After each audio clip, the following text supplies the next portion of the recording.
हरे कृष्णा प्रभु जी, आपका प्रश्न बड़ा जेन्युइन प्रश्न है।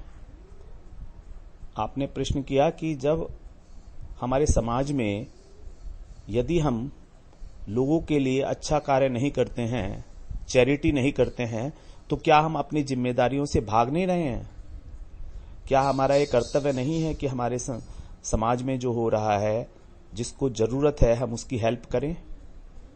फिर क्यों गौड़ीय वैष्णव धारा में ऐसा कहा जाता है कि हमको चैरिटी या हमको जो दान जो देना है, जो भी सर्विस करनी है, वो हरि गुरु वैष्णवों की ही करनी चाहिए, मठ की ही करनी चाहिए? तो इसके लिए हमें जो है गीता में कर्म का सिद्धांत है, उसे समझना पड़ेगा। भगवान ने 4 अध्याय में बताया, गहना कर्मणो गति, कर्म की गति बड़ी गहन है। जब हम किसी को दान देते हैं, चैरिटी करते हैं, तो उसमें 2 वस्तु हैं, एक तो दान देने वाला और एक दान लेने वाला। तो जो दान लेने वाला है वो दान देने वाले से नीचे होता है। तो जब हम किसी को चैरिटी करते हैं, दान देते हैं, तो हम बड़े हो जाते हैं। हम बड़े हो जाते हैं मतलब हम में बड़ेपन का अहंकार आ जाता है। और ये जो अहंकार है, दान देने का अहंकार, ये बड़ा खतरनाक अहंकार है भक्ति मार्ग में।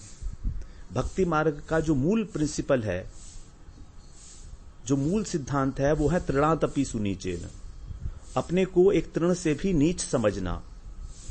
जबकि जो दान देने वाला है वो तो अपने को ऊंचा समझ रहा है, जिसको दान दिया जा रहा है उससे। और ये तो सिस्टम है कि बड़ा ही जो है छोटे को दान देगा, एक धनी व्यक्ति ही गरीब व्यक्ति को दान देगा। तो यहां पर दान देने से नंबर 1 हमारा जो अहंकार है वो पोषित हो रहा है। हमको एक फॉल्स ईगो हमारी पुष्ट हो रही है कि हमने किसी की हेल्प की। नंबर 2, हमने जिस किसी व्यक्ति की हेल्प की, तो वो व्यक्ति अपने प्रारब्ध के कारण उसको कोई चीज अवेलेबल नहीं थी। अब जो प्रारब्ध है वो तो प्रकृति का नियम के अनुसार है, उसको वो वस्तु नहीं मिलनी थी, तभी उसके पास वो नहीं है। अगर उसको मिलनी होती तो उसके पास होती या कोई कारण बन जाता। तो अगर हम उसको कोई वस्तु देके, उसको कपड़ा देके, उसको दवाई देके, उसको भोजन देके, उसको धन देके अगर हम उसकी मदद कर रहे हैं, तो हम जो उसके प्रारब्ध के साथ जो है खिलवाड़ कर रहे हैं। अब अगर यदि आप कहे कि शायद आप ही एक माध्यम बनना था उसको देने के लिए, तो हां, ये बात ठीक है, हो सकता है आप ही माध्यम हो। लेकिन इसके लिए वो जो व्यक्ति है वो अपने आप से आपके पास आ जाएगा। आप खुद जाकर लोगों की सेवा नहीं करेंगे, आपके समक्ष सेवा करने का अवसर स्वयं पैदा हो जाएगा, स्वयं उपस्थित हो जाएगा। यदि ऐसा हो रहा है तो जरूर हमको सेवा करनी चाहिए। हमारे बिना चाहे, हमारे बिना मांगे, हमारे बिना सर्च किए यदि इस प्रकार का कोई अवसर अचानक हमारे आगे उपस्थित हो जाता है जहां पर हमारी अत्यंत आवश्यकता है, तब हमको सेवा उसी प्रकार से करनी चाहिए। लेकिन वो भी जो सेवा करनी चाहिए या जो दान देना चाहिए, वो भी एक सेवा भाव से देना चाहिए कि मैं उसकी सेवा कर रहा हूं, ना कि अपनी ईगो को पुष्ट करने के लिए, ना कि मीडिया में छपवाने के लिए, लोगों को बताने के लिए कि देखो मैंने उसकी ऐसी मदद की है। तो ये बड़ी सूक्ष्म बात है, इसको हमें ध्यान में रखना पड़ेगा कि जो प्रारब्धवश हमारे आगे परिस्थिति उत्पन्न हो गई है, हमको उस परिस्थिति में उसी प्रकार का एक्शन लेना है, अपने कर्तव्य को निभाकर। केवल कर्तव्य कर्म निभाना है हमको, और इससे ज्यादा नहीं। नंबर 3, ये कर्म की गति है जो हम बता रहे हैं। नंबर 3, यदि हमने मान लीजिए किसी व्यक्ति की मदद की, उसके पास खाने के लिए पैसा नहीं था, हमने उसको भोजन करा दिया, खूब अच्छा खिला पिला दिया। अब हम ये तो नहीं जानते कि वो उस भोजन को पाके, उस एनर्जी से, उस ऊर्जा से आगे क्या करने वाला है, ये तो हमें नहीं पता। क्या पता उस व्यक्ति का कैरेक्टर किस प्रकार का है। हो सकता है वो आगे जाके किसी से मार पिटाई करे, हो सकता है आगे जाके किसी की हत्या ही कर दे वो। तो अगर जो एनर्जी उसको मुझसे प्राप्त हुई है, उस ऊर्जा का उपयोग करके उसने किसी भी प्रकार का कोई पाप कर्म किया, तो उस पाप कर्म में मेरा हिस्सा हो गया, उस पाप कर्म के अंदर मेरा हिस्सा हो गया, मुझको उसका फल भुगतना पड़ेगा, ऑटोमेटिक हो गया। तो किसी की मदद करने से पहले यह सुनिश्चित कर लें कि वो व्यक्ति एक धार्मिक व्यक्ति है, एक वैष्णव है, उससे कभी भी कोई गलत काम नहीं होगा। इस बात को सुनिश्चित कर लें। तो क्या हम ये सुनिश्चित कर सकते हैं? अगर हम आर्बिट्रेरीली सड़क के ऊपर किसी की मदद करने के लिए जा रहे हैं, तो क्या हम ये सुनिश्चित कर सकते हैं कि हमारी हेल्प करने के बाद ये व्यक्ति हमेशा अपना आचरण अच्छा ही रखेगा? ऐसा तो हम कर नहीं सकते। और अगर कर सकते हैं तो बिल्कुल हमको उसकी सेवा करनी चाहिए।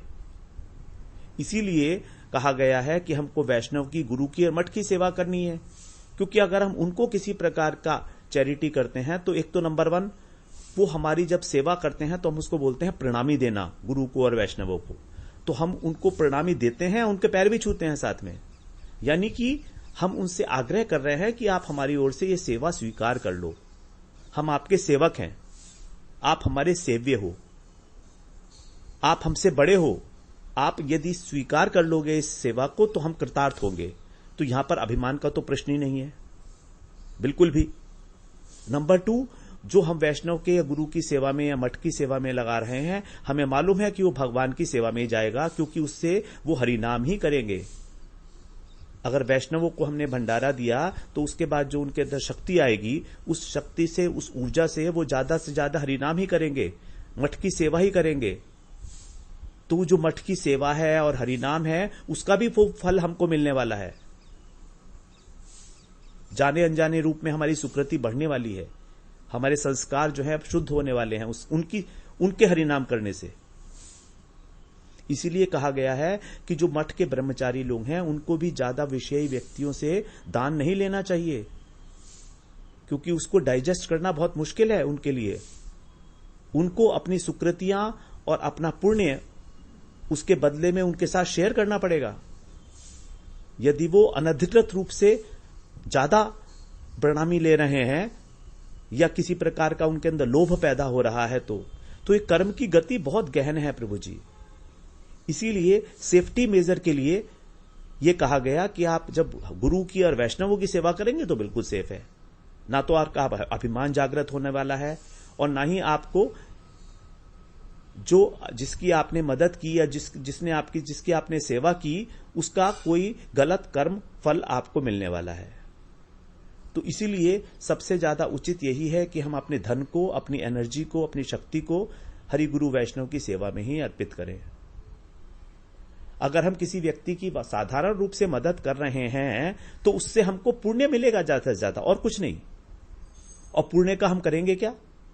दान, यज्ञ, दान, तप जो भगवान ने बताए हैं 17वें अध्याय में गीता के, तो वो तो भगवान ने साधारण व्यक्तियों के लिए बताए हैं, वो भजनशील भक्तों के लिए नहीं बताई गई है। 17वें अध्याय की जो बात है, एक सात्विक दान होता है, एक राजसिक दान होता है, एक तामसिक दान होता है। तो सात्विक दान का फल क्या है? सात्विक दान का फल है कि हमें अगले जन्म में भोग मिलेंगे, हमको खाने पीने की सुविधा होगी, रहने की सुविधा होगी अगले जन्मों में। दान का और यज्ञ का यही फल है, पुण्य। और पुण्य तो हमको फंसाने वाले हैं, क्योंकि अगर हमको अगले जन्म में और अच्छी प्रकार से भोग मिले तो हो सकता है कहीं दुसंग हो गया और हम उस भोगों में लिप्त हो गए तो फिर तो हमारा और भी ज्यादा पतन हो जाएगा। तो ज्यादा भोग मिलने और ज्यादा भोग की सामग्री मिलना भी एक भक्त के लिए बहुत अधिक वांछनीय नहीं है, क्योंकि उसके फंसने के, उसमें आसक्त होने के बहुत अधिक चांसेस हो जाते हैं। तो इसीलिए हमको कर्म की गति को समझना चाहिए। भगवान बड़े स्पेसिफिकली बोल रहे हैं कि प्रत्येक कर्म का बहुत अधिक इफेक्ट है आगे तक। यही कर्म हमको इस संसार के बंधन में घुमा रहे हैं बार बार। हरे कृष्णा प्रभु जी।